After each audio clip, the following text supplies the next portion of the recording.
All right, good morning, everyone. Welcome to our session this morning. It's understanding your executive risk today and in a post-pandemic environment. So it's great to see everybody. I do want to let you know this is good for CPE today. So to be eligible for CPE, you need to answer at least 3 of the 4 polling questions during the webinar and have a total viewing time of at least 50 minutes. CPE will be available 7 to 10 days after the webinar. If you don't see it pop up, feel free to reach out to me. And then we are unable to grant CPE in the case of technical difficulties. So if you by chance don't see the poll pop up, please just enter something into the chat box so that I can verify your engagement on this. I am pleased to introduce Jill Nussbaum this morning. Jill is the FEI Twin Cities Professional Development Chair and the Engagement Director for Clifton, Morrison, Allen. Jill. Thank you, Roseanne. On behalf of FEI, I would like to welcome all of our members, strategic partners, and guests who are joining us this morning. We're delighted that our strategic partner, Marsh McLennan, is joining us to lead a panel discussion on how the D&O insurance market has been impacted over the past year by social unrest, COVID-19, and the ongoing hard market. But before we kick off today's program, I'd like to make you aware of some upcoming programming under FEI's Professional Development and Capital Markets series. Join us on April 27th and 29th for our Challenges of the CFO series. In 4 separate virtual sessions, we will explore engaging topics, including lessons learned from a lifetime in business, how to demystify emerging technology and create an adoption culture, post-COVID real estate trends, and how CFOs can add value to the business through data analytics. And join us also for FEI's 8th Annual Capital Market Conference. 4 virtual sessions will be held over 4 days in May and will include sessions on special purpose acquisition companies, a capital market and M&A update, people and culture considerations, and also recent developments in reps and warranties insurance. You can register for these events and more at feitwincities.com. And now I have the pleasure of introducing Todd Ellingson. Todd is the Vice President, Life Science and Technology Risk Advisor for the Upper Midwest region of Marsh McLennan. Todd will introduce our panel of speakers and also help moderate today's program. Todd? Good morning, everybody. It's a pleasure to be on the call today, and I'm glad that so many of you can join us. Roseanne, you can go to the next slide. And you can probably move to that one. Perfect. So I think the topic for today is extremely timely. Hopefully you enjoy this cute pictorial that one of our colleagues developed. But I think from a standpoint of what's happening today, not only in the business world, but in the business insurance world, it's really kind of the perfect storm for chaos. I've been in this role for almost 14 years, and I haven't seen anything quite like what we're experiencing. When you look at being in the middle of a pandemic, social unrest, we've had a year of significant storms, significant fires, significant loss of life, and we're dealing with probably the hardest insurance market, certainly in my 14 years, but that we've seen for quite some time. And that's not to mention things like supply chain, difficulty finding workers, mental health challenges, and sadly, even more recently, and an ongoing challenge, active shooter and gun violence. So it's really a very unique and crazy and at times, quite challenging times. So I think the timing of this topic is perfect. And hopefully today we can give you a sense for what's happening in all aspects of management liability. So you can go to the next slide, Roseanne. It's my pleasure to introduce today's panel. And I will start with Matt. Matt Tazinski is from Hanover Insurance Group. He's Vice President of Underwriting for the West Zone Executive Liability area.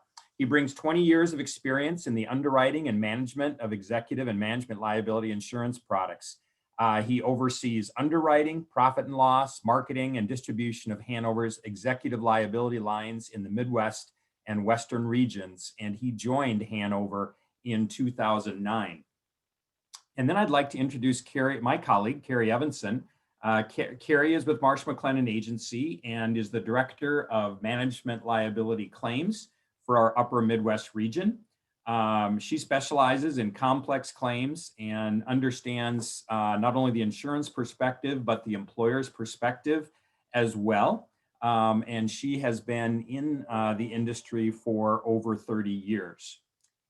And then it's my pleasure to introduce Dan Hansen, my colleague Dan from Marsh McLennan Agency. He is Senior Vice President, Management Liability and Client Experience.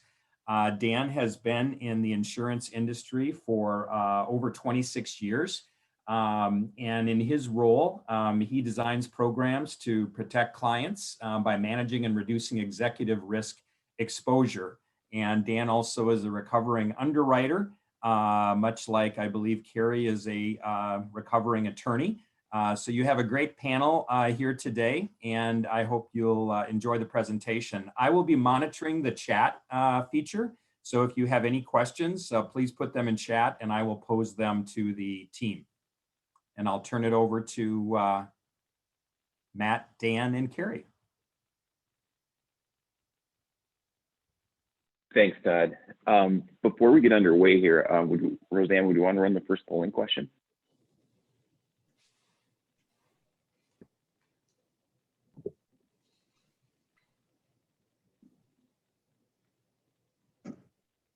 All right, I have launched the poll. So as you look forward to your directors and officers insurance renewal, do you expect your cost will remain the same, reduce, increase slightly, or increase more than 15%? So I will leave this up for another few seconds till we have the majority of folks adding their thoughts. All right, and again, if you're not seeing the poll and you want CPE, just enter some information into the chat. All right, I'm going to end this poll and share the results. Okay. So you can see from the results here that the majority of folks, 68%, think that their premiums might increase slightly. 26% think they'll increase more than 15%, and 5% think they'll remain the same. No one said they'll reduce, which is probably why we're all on the call here today, is to find out more about this D&O Marketplace. So it sounds like we're heading in the right direction. Before we get underway, I got one more housekeeping item. I just have to give a quick disclaimer. These the views that we're sharing today, and maybe we could advance to the next slide, Roseanne. This is our risk management. These are our personal views. They're not the views of our organization. But I think if you spoke to most people at our organizations, they would have similar views. But these are our views. So thanks, Roseanne. With that, I'm going to show actual results here through Q4 of 2020 with the private company D&O Marketplace. And you can see that the marketplace is trending up. We've just seen some preliminary data. I don't have a nice chart like this to show you, but we've just seen some preliminary data where it's actually slightly ticking down in Q1, which kind of shows what we're seeing. Certainly what we're expecting from Matt and his underwriting team is reduced premiums going forward here, but we're seeing it tick down to more like in that 20% range. So, which is good. You know, we're starting to see some correction there. On the public company side, for anyone who's involved with public company D&O, we've seen some really dramatic rate increases over the last three to 4 years.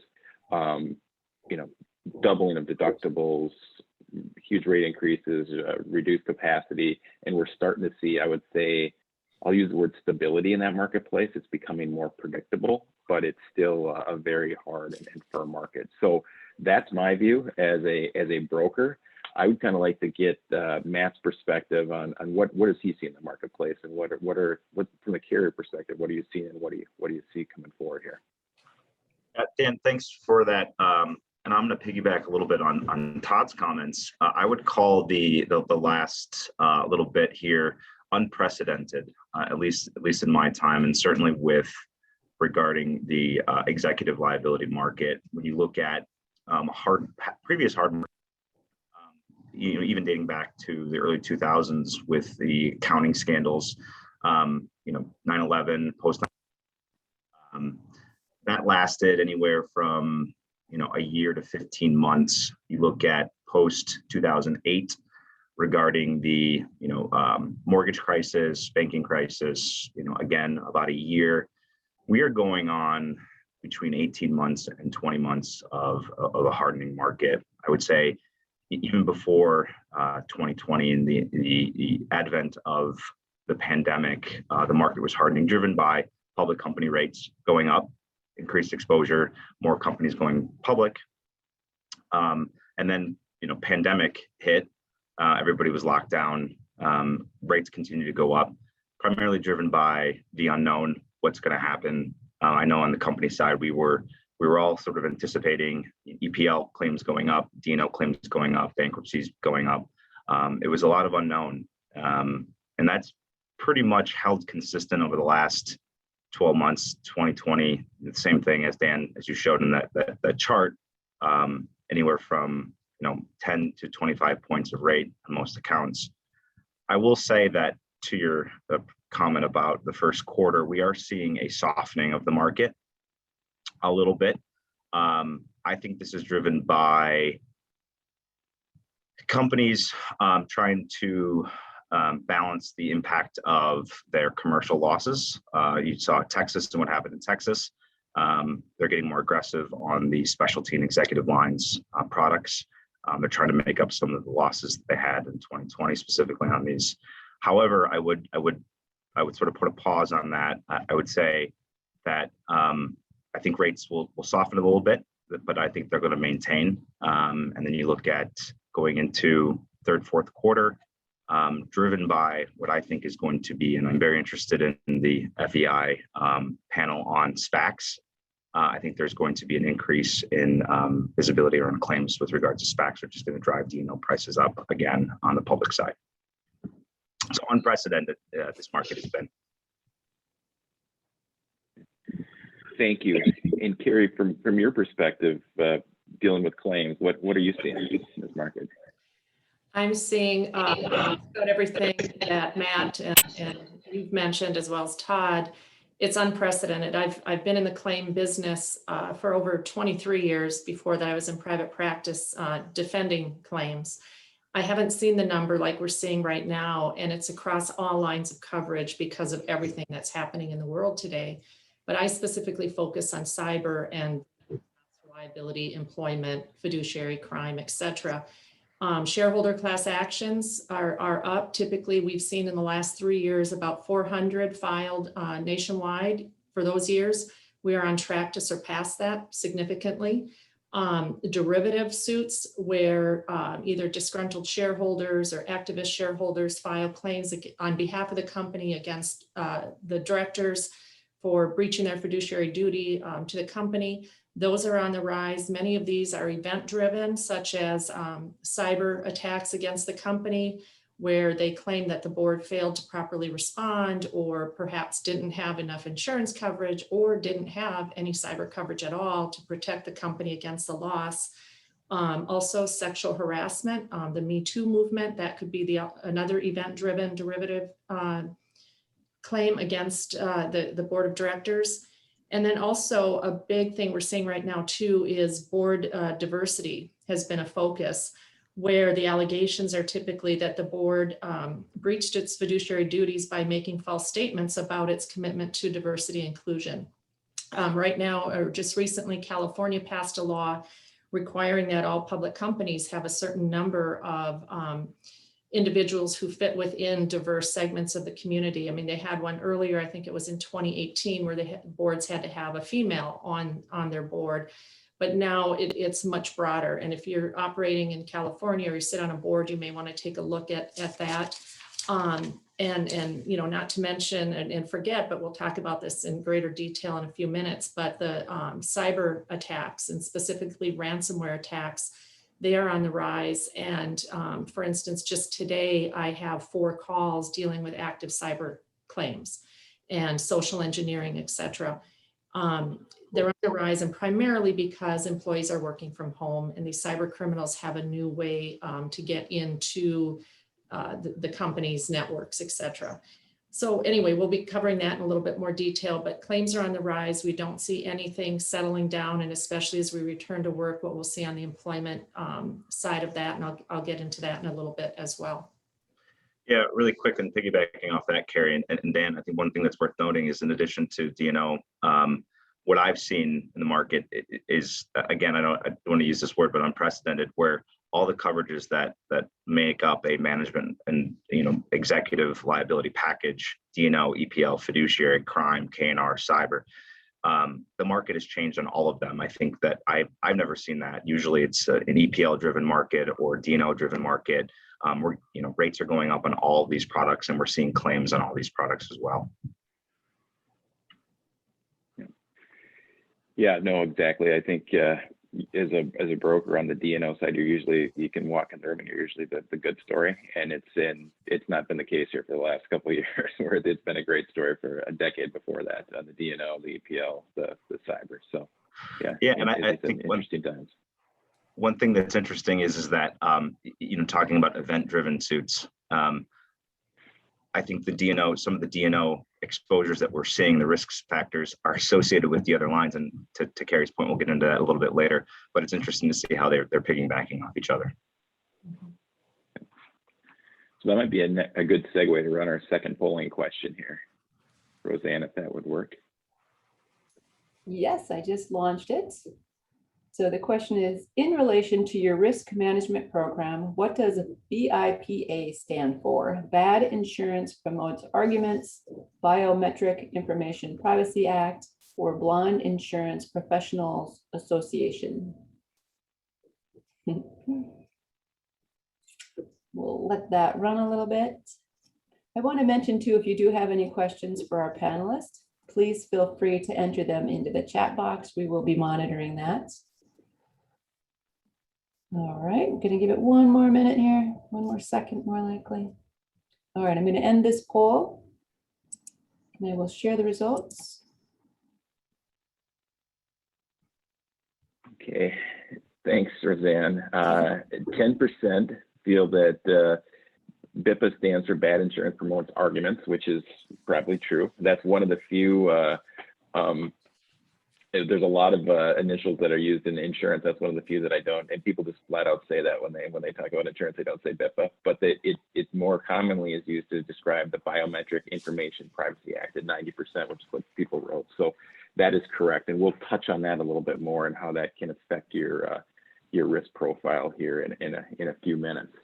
So on that note, Matt, I'm going to ask another question back to you, and I think both of you will probably be weighing in on this one, but you're talking to agents, brokers, clients all over the country, right? What are some of the frequent topics of concern, and how can we help this group anticipate those issues, and what are some potential remedies for them? Yeah, Dan, while BIPA does stand for Biometric Information Protection Act, I can say that bad insurance does promote arguments. I've had a few of those in my career. So to those 10% who said that. I would say that specifically as it relates to the D&O, the conversations that we're having most are, being based in Illinois. BIPA, the advent sort of 2008 Act came on the books, was made very public in 2018 with a lawsuit with Six Flags Great America here in Illinois. We're talking about that a lot. And I think the one thing that's impactful with BIPA specifically in Illinois is it impacts companies based here, but also companies that have locations of subsidiaries here. Worth noting for your folks in Minnesota there. Another thing we talk about a lot are cyber and ransomware issues. How it's impacting D&O policies, how it's impacting risk management profiles. decentralization of the business. We're all working from home, to your point, how that impacts companies do business and how they protect themselves, specifically from bad actors looking to gain access to their systems, ransomware, social engineering claims, etc.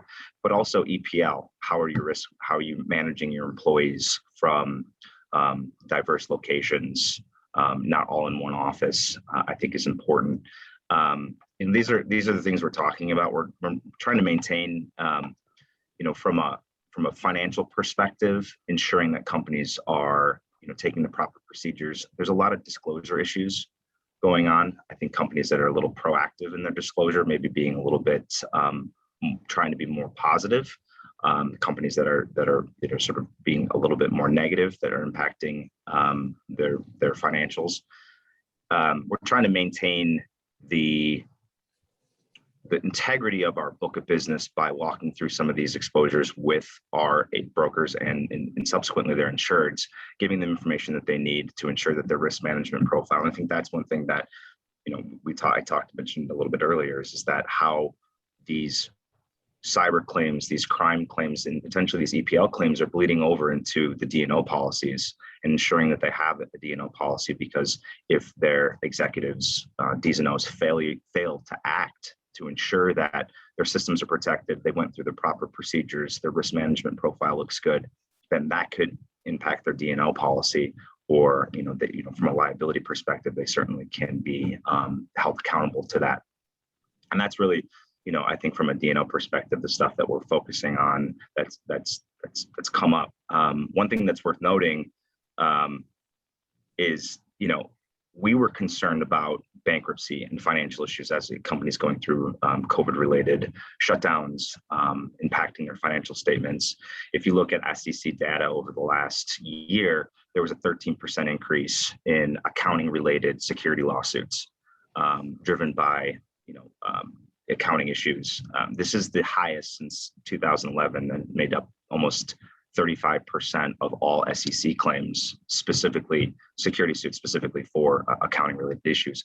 So plaintiffs' attorneys are looking at companies' accounting, companies' disclosure, ensuring that everything is in lockstep. So walking through some of these exposures, some of these risks with our agents and brokers, talking about BIPA, talking about ransomware, social engineering claims, to ensure that they're protected and they're doing the right things is primarily where our conversations have been the last 12 months. But it's evolving, right? It's evolving every day.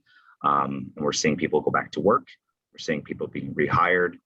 What are the procedures they're going through? I think Carrie brought up a great point from a board makeup perspective.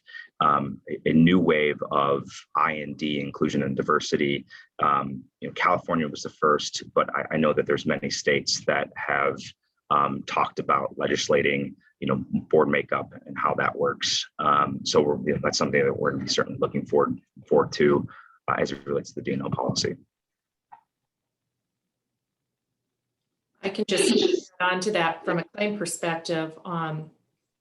What we're seeing again is, the cyber attacks between the ransomware, social engineering, invoice manipulation, phishing. And just briefly, ransomware is where a criminal gets into your system, releases a malware, which is actually a ransomware, and encrypts your data, your files. Essentially, your company is shut down, and they pose a ransom, of course. The business interruption loss and reputational harm to your business can be significant, on top of losing any kind of data and trying to have to restore that, not to mention the actual ransom payment that you may or may not make, depending on the facts and the circumstances. And then from that as well, the criminals oftentimes have access to your sensitive information, whether or not it's your employees' information, payroll information, your customers' information, vendor information. All of those, whether they access it and or exfiltrate that information, can give rise to a third-party claim for privacy, breach of privacy. And all the states have various privacy laws, and so there's notification issues. If you're in the EU, there's the General Data Protection Act, GDPR, and you have to then give notification there. And some of those laws, you have 72 hours to notify. So it's really important that you have a cyber policy that's robust, that has the breach response services, the notification coverage, et cetera, and you're working with a great, a well-trained breach attorney who's on the panel for all of the carriers, as well as forensic experts, et cetera. It's not just paying the ransom and being done. Some of these, I've had some of them last over 2 years in terms of figuring out what happened, getting back up and running, working out the insurance issues. And that's time consuming, because what your concern is just running a business, right? And being profitable. In addition, the social engineering, and that's where an email is sent by a threat actor, a bad actor who purports to be, let's say, the director of finance, and sends that to the controller and says, you know what, we're going to do an investment in Bitcoin. I need you to send an ACH payment tomorrow for $300,000. And the controller emails back and to make sure everything's, up and she's not dealing with a criminal. But what happens is that criminal changed the rules on the email. So the email going back and forth is going back to the criminal. $300,000 is out the door, and typically it's moved very quickly into foreign jurisdictions and very hard to recover.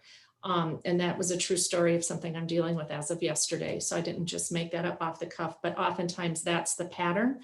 And then there's invoice manipulation, where the bad actor gets into your system, but sends a legitimate looking email to a customer and says, you need to pay this invoice. But again, the rules are changed. And so all the information is going back to the between the customer and the criminal, and not to the legitimate employee of the company. And then they also say, we've changed our routing, our bank routing information. Typically then the invoice is paid, but the money is going to the criminal. And then there's the phishing emails where, one of your employees clicks on a link. I had one where an employee was just driving around one Saturday and looking at boats, and she was on her work cell phone, clicked on a link, and the entire manufacturing company of 20 locations was shut down by a ransomware. The threat actor was in their systems for 6 months before they did the attack, but they learned what this company did. They learned where they did their banking. They got to know the C-suite. So anyway, just a simple click, that company could blackboard 15 million in losses. So it's very significant. They're getting to be much more complex. The criminals are getting to be it's a big business for them. So something to be mindful of. And then the other thing is that more state governments are looking at the various regulatory agencies and trying to put more teeth into those so that fines and penalties are actually assessed. I mean, there's the New York Department of Financial Services, who just last week fined a company that was in a brokerage and insurance industry $3 million for the release of private information relating to its customers between 4 data breaches between 2018 and 2020. I already mentioned GDPR, and there's the California Consumer Protection Act, and then all of the various states and their laws as well. And the one thing to be mindful of with a cyber attack as well, not only is it cyber, but like Matt said, it's flowing over to the D&O. If the board does something, protecting the company, the information, there could be a class action. There could also be an employment claim for invasion of privacy if your employee's private information is accessed and exfiltrated. So right there in a cyber claim, we could go through the cyber policy. We could also go through the crime, depending on the coverage on the crime, if it's a social engineering or a fraudulent transfer. We could also then get the EPL policy involved and the D&O. So just, be mindful of that when you see something, and it may not just hit one policy, but all lines, as Matt was saying. Hey, Carrie. Yes. Hey, Carrie, we have a So follow-up question here. I'm sorry. Carrie, a specific question and then a broader question for the group. The specific question, what was that simple, kind of business cell phone click that would have all of a sudden, started that process of the ransomware? And then the broader question to the group, oftentimes these types of things happen on a weekend and you don't know if it's an incident or if it's a full-blown breach. What should you do? Let's assume the people on the call have insurance, cyber insurance. What are the first steps to do when you think there has been some sort of an incident or breach of your company's business. Okay, I'll answer the first question. If I recall correctly, what that was is the threat actor was already, was out there and just phishing. I mean, they're sending emails all the time to people, right? And they're just hoping somebody clicks, and was watching this particular person's email and realized that they're searching for boats, right? And so must have sent an email with a link that was fraudulent. And that's what opened the door for them to get into the company's system.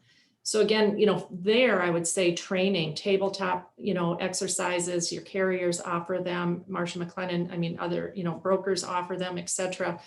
Train your employees, because the majority of these incidents happen because of employee human error. So the second question, oftentimes this one happened on a Saturday. I had one just this last summer, 4th of July, and they tend to happen when people aren't there, right?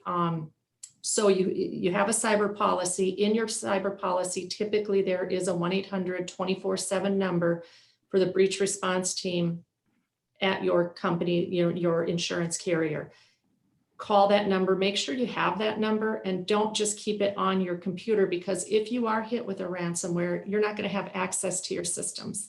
So I always say, take a picture of it, keep it on your own personal cell phone, and especially the C-suite, the IT director, just have that available to you. And also I would have your insurance broker's number, your contact there. For instance, if it was Todd, Dan, get a hold of them. We know what to do. There's a group of us here that do respond. At least I can talk about this agency, and we respond, as soon as we hear about it, and we get the team together and then, facilitate all the communication with the insurance company and then their team of their experts. And if it is on a weekend too, if you don't hear back from the insurance company, typically, and look at your policy, talk to your broker, but there is already a list of panel providers, whether it's breach coach, forensic, that if you cannot get a hold of them, you should be able to at least contact one of their vendors. I mean, if you can't get a hold of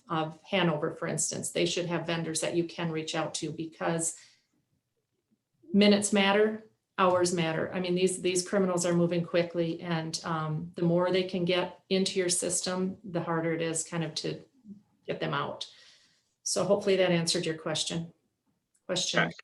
Carrie, that's a good point, and Todd, that was a good question. The way we sell our products is these are risk management tools. These are a part of and work in conjunction with internal controls and your risk management tools. So if there is the breach, first thing you do is pick up and call that 1-800 number. At Hanover, we have breach coaches ready to go at a moment's notice, weekend, night, etc. Because as we know in cyber, it's not if you will be breached, it's when, unfortunately. So just shifting gears a little bit back to our D&O subject here. If I'm listening, like PPE, what are underwriters thinking about support? What questions are you asking? What do you want to know about an organization either taking or not taking support from the federal government or local entities? Matt, any insight on that? Yeah, Dan, most carriers have created a PPE questionnaire, COVID-related questionnaire, specifically for EPL, but also D&O, asking pertinent questions around companies' procedures with regards to taking loans, taking PPP loans, ensuring that if folks are going back to the office, they've taken proper procedures. I know when I came into the office today, we have directional, like I'm in the grocery store up. I have to have a mask on. There's hand sanitizer everywhere. It's sort of taking what we're all experiencing outside and bring it into the office to ensuring that folks are safe. I do also have to get online and fill out a survey to ensure that I'm healthy. Obviously, if there was an issue and I came to the office and I had COVID and I got folks sick, we want to ensure that could be an issue, specifically as it relates to a D&O policy for an insured or even an EPL policy. As it relates to governmental loans, we're asking questions. in excess of $1 million. We'll get a little bit later with questions about what's going on specifically in the marketplace for coverages or restrictions of coverages. The government was auditing loans in excess of $1 million. Now it's excess of $2 million. We've seen some rather high profile issues with the audits on certain individuals taking loans and not using those appropriately. We want to ensure that those loans are used to protect their payroll as they were intended to be, to keep employees on the payroll, to keep employees working. If folks are taking loans, I know that there are exclusions and sublimits specifically as relates to these loans. We have some that we're adding, but really we want to make sure that the company is doing well financially. They have the funds to pay back the loan and what their intent of that loan is, and also if they've utilized it appropriately. I think one thing that Carrie brought up is, having the proper controls. That's what we're looking for. Unfortunately, claims come from everywhere, specifically as relates to social engineering and ransomware. You could have the best controls possible, but ensuring that you have that coverage is that backstop. We feel good as underwriters. We look at it and you're like, oh, these guys have the great controls. They have multi-factor authentication. They have the callback provision. And most of the time when these claims come in, those controls are not followed. I think, Carrie, you mentioned a great point of ensuring that employees are educated on these. We put out tons of marketing data with our policies as it relates to specifically social engineering and ransomware to ensure that proper procedures are followed. More often than not, they're not, and that's the reason why there's issues.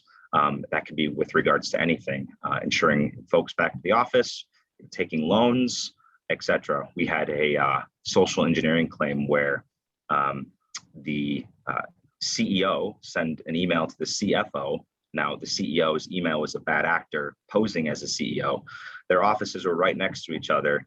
The CFO got the email and sent the money order without getting up and walking over and talking with the CFO or CEO to make sure that it was.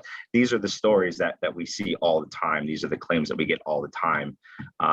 And it absolutely just wrecks us as underwriters because we're like, well, you have these procedures in place. The decentralization, making sure that folks are following those procedures when they're not in the office, I think is important. Carrie, you brought up it's human error. I'll take it a step further. We all have laptops that we use. We all bring the laptops out. We had a situation where I think it was a child, I think it was a daughter of an employee, got on the computer and started opening emails and stuff. If you're at home and your computer's unprotected, we're all sort of trying to manage kids at home. We're trying to manage our internet, ensuring that our internet is safe. But even if you're in the car and your laptop's sitting in your car and somebody takes it and there's not MFA on your computer, multi-factor authentication, somebody can get into your computer and have access to all your company data. I think that's probably one of the biggest things that we're trying to ensure from a risk management / control perspective is that stuff is being followed. Matt, I'll Thank you. that I started to smile when you talked about the CEO, CFO scenario, and I thought maybe you were talking about the claim I had, but it was when I was with the carrier, so we both had it. Exact same scenario, offices next to each other, $3.5 million wired to a foreign country for a secret investment. And it was later in the day, the CFO walked past the CEO and said, the money's gone. I can't wait to see where this investment goes. And the CEO said, what money? So true story. Yeah, and it's interesting. I mean, I have tons of stories, but we even have people that sit in country that will access companies, posing as people, third-party vendors. They'll pick up the phone, they'll call. Human nature is we're kind people. You get no conversation with somebody. Hey, can I talk to the CFO, oh, he's not in, oh, where is he? Oh, he's out traveling with his kids, or, make a comment, he's on vacation. So that person goes into the office. I know so-and-so is not here. I know he's on vacation, but he said that I'm going to drop by, I'm going to fix his computer. I'm the computer repair guy. Okay, yeah, go ahead. Absolutely. You have access to, we've seen that third-party vendors that specialize in security will run schemes where they send people in, and we're all very nice people. We're all human. So yeah, go ahead. You don't think twice about it in the moment. And that's the biggest issue. That's the biggest problem. My company sends us emails to test us and see if we open them. And then we get a big, you've been fooled. It's ensuring that it's always top of mind. It's always something that we're talking about, because it's happening every single day. I want to ask a follow-up question on all this, but I think, Roseanne, you probably want to run a polling question here just so we can make sure people get their credits, and then we'll circle back. Sure. That works. Thank Thanks, Roseanne. So I've launched the next poll. According to Coveware, what was the average ransomware payment in Q4 2020? $154,108, $1,000, $233,817, or $108,000? We'll let that run here for a minute.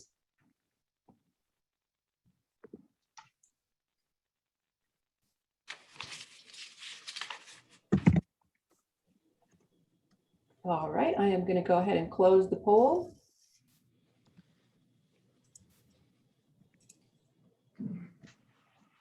Okay, I've been interested to see how people respond to this, and I'll just kind of give you a little bit of stats. So the people who responded 233,817, that was actually the Q3 2020 average ransomware payment amount. So that was what we saw in Q3 of 2020. 154,108 is what we saw in Q4. So a bulk of us are right in it. That's what we're seeing. So it actually ticked down a little bit. I think what's probably more interesting is if you go back to Q3 of 2018, it was $1,000. Okay. And I can't remember where the 108 came in. I think that was Q1. Yeah, that was Q1 of 2020. So I just Matt and Carrie has been spending a lot of time talking about cyber and ransomware, because it's just having such an impact on all our businesses, and it's having such a board level effect. So wanted to hit on that. But these are the average ransomware payment amounts. Then you have business interruption, you have the forensic costs, you have the betterment within your systems. There's a lot of costs associated above that. So they're very expensive matters, and are balance sheet impacting, and definitely stress impacting for organizations. If you haven't been through one, it's not a great experience. But did want to circle back here on BIPA. I think both you, that was our last polling question, but I think both of you maybe had some additional comments you wanted to make in regards to BIPA. Yeah, do you want to go, Matt, or I was just going to hit from a claim perspective. As Matt mentioned, Illinois had the first BIPA statute back in 2008, and it's evolved with this Six Flags case that came out from the Illinois Supreme Court in 2019. But what the Illinois statute does, it gives a private right of action by employees, customers, vendors of a company that's operating in Illinois. And if they collect biometric information such as, a face scan, retina scan, thumbprint, fingerprint, voice recording, what they have to do is they have to comply with the statute. And there's really three prongs. What the company has to do is they have to inform employees and third parties in writing about the collection and storage of the biometric information. They also have to inform them specifically why they're collecting it. Are they collecting it because it's the way they're going to gain, access to the premises? Is that how they're going to get onto their systems? Is that how they're going to do their timekeeping? And then they also have to receive a written release from the employees or third parties. So the three prongs of the statute, all they have to do is violate any one of those to be subject to fines and penalties. And if it's a negligent violation, it's $1,000 per violation. If it's reckless or intentional, it's $5,000. So for instance, if you have a company with 300 employees and you have been found to intentionally violate all three prongs of the statute, that's $15,000 per employee. right there, you've got $4.5 million in fines and penalties. On top of that, the employees or customers can get actual damages if their private information was accessed. And then also the attorney's fees shift. So they are significant, and they're great, just great fun for the plaintiff's bar who likes these class actions. We've seen a lot of them. Typically, and I'm sure Matt will add to this, they settle. The key is to try to get, the fines and penalties down, of course. But it's, as Matt said too, even if you're not based in Illinois, if you're operating in Illinois, and so Wisconsin, Minnesota, the states around Illinois have to be careful what they're doing. There are 5 other states at least that have passed similar statutes, but not as robust, I think, as the Illinois statute. Texas, Washington, California, New York, Arkansas. Now I think Virginia and Pennsylvania may be on that list as well. So just be mindful of it as a company. Keep track where you're operating. These laws are changing all the time. There's some prediction that the federal government will pass some sort of law just to uniform all of the state statutes. And the other thing that I think is interesting, there's talk that some airlines are going touchless, and they're going to be taking face scans. So what's the federal government going to do with that? If you've got states that are involved, and then, that's going to, I think, be an issue to watch. So the claims are rising, and I think we'll see more of it with more states passing more statutes. Matt, if you have anything to add. Yeah, Carrie, thanks for that. I think that, it's one thing we don't really think about every day. We get on our phones with the face scan or a thumbprint scan, and what are companies doing with that data? To your point, we're monitoring Texas, Washington, California, New York, and Arkansas as well. While they don't have private right to action statutes in the acts right now, those could change depending. The one good thing that we're monitoring closely is that the Illinois law could be shifting a little bit, where they remove that or they reduce the fines and penalties. So we're happy about that.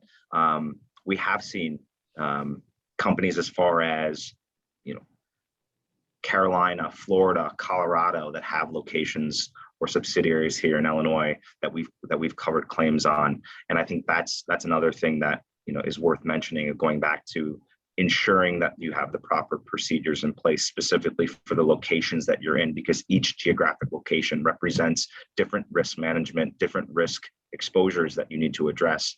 Some companies may not know if they're based in Carolina, they may not know about BIPA and how it acts and with the proper procedures that you need to have in place. We're looking at all that data. We're asking these questions for companies that have locations, but we may not know that. It may not be a large location, it may not be a subsidiary, but if it's a single person or a single customer where you're taking that data in Illinois as it stands today, it could be impactful for a claim. Thank you. Roseanne, do you want to launch our last polling question? Thank you. According to a Pew Research report conducted in October 2020, what percentage of Americans were working from home at that time? 20%, 54%, 71%, 80%.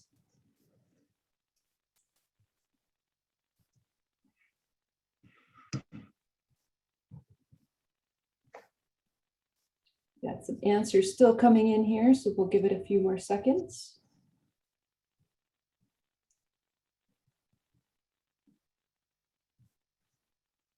All right, I'm going to go ahead and close the poll.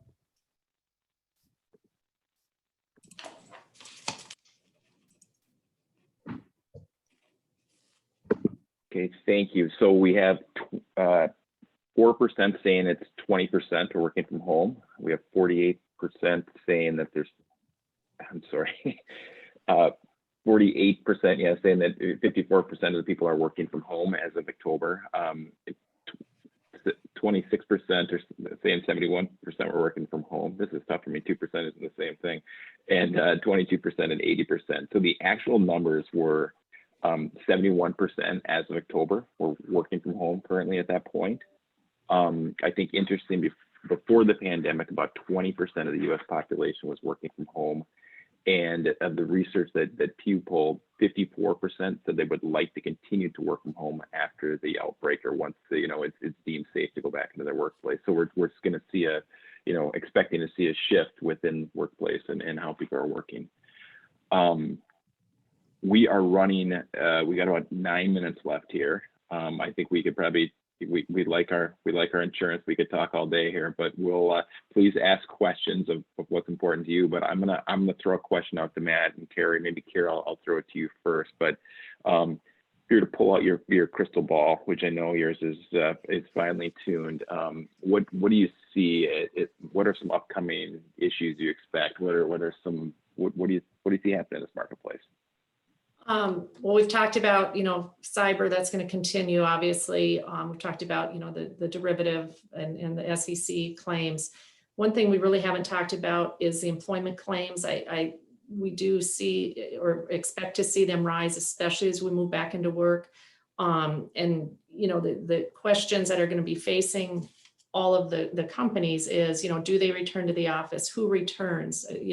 How do you make those decisions? Do you have safety precautions, PPE, social distancing? And the reasons, that you choose people who should come back to work and who shouldn't, just be mindful. You can't discriminate. Have a policy in place, work with your HR people and, outside employment counsel. One other, issue is do you COVID test? I mean, you're allowed to do that. But companies ask themselves, do they have to? And why wouldn't you? And oftentimes what we're seeing is companies choose not to because the costs that are involved, they're complicated to implement. They may not trust the accuracy of the tests, and then concerns over liability and employee privacy.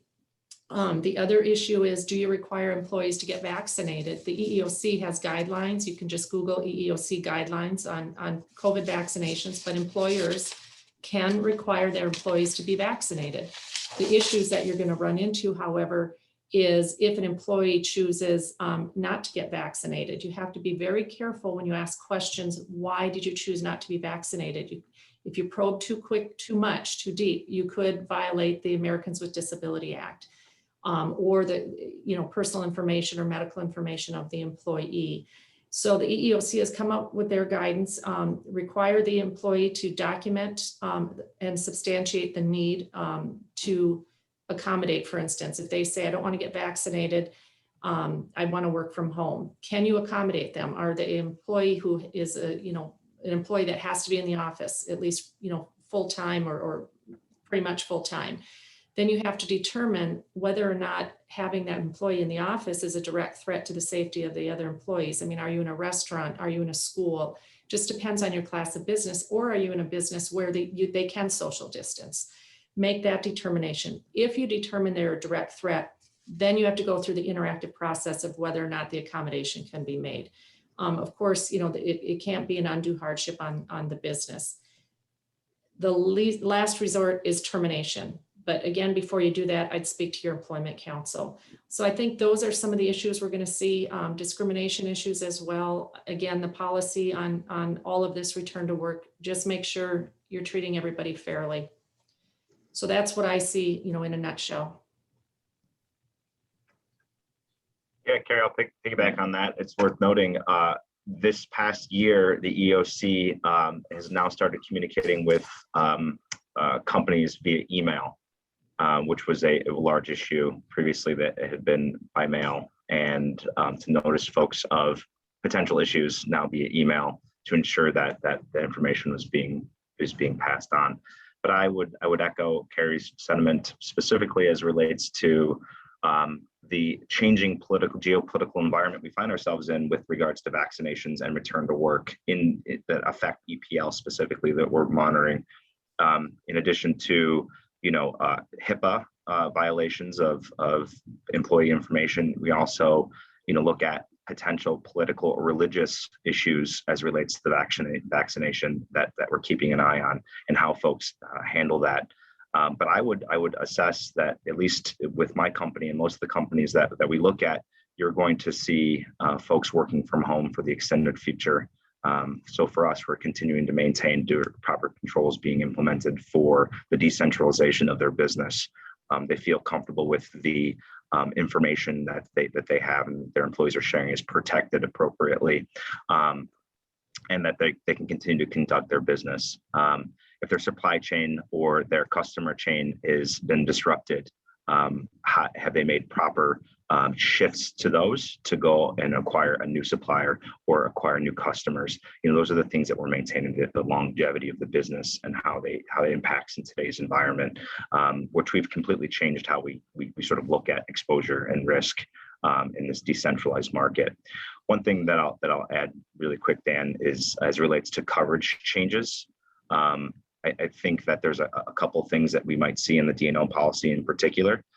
You might see cyber-related exclusions. So, carving that liability out from the D&O and specifically attaching it to a cyber policy. The advent of the cyber policy was a liability policy, and it never really came to fruition. It's now more of an expense-driven insurance product at this point, especially with ransomware, equipment, expense issues. But it's the liability side. It's finding its way over to D&O. So I think you'll see that. I think you'll see folks, especially in a duty to defend policy, with the allocation being at 100%. You'll see companies try to limit the scope of outside counsel that are being used to ensure that the insureds are being protected by the best counsel in the market. Specifically as relates to issues like ransomware and other sort of technologically advanced risks and exposures that we find ourselves in today. Thank you. We just have a couple minutes left. Todd, are you seeing any questions or have any questions? I have one question. This might go to Matt. Dan, you might have some thoughts, Carrie as well. But Matt, trying to put my CFO hat on here, we've obviously had to share a lot of challenging news today. Do you have any, positive things on the horizon from, as the CFOs think about budgeting, for example, where we could be a year from now or 9 months from now? Is there a glimmer of hope for us on the horizon?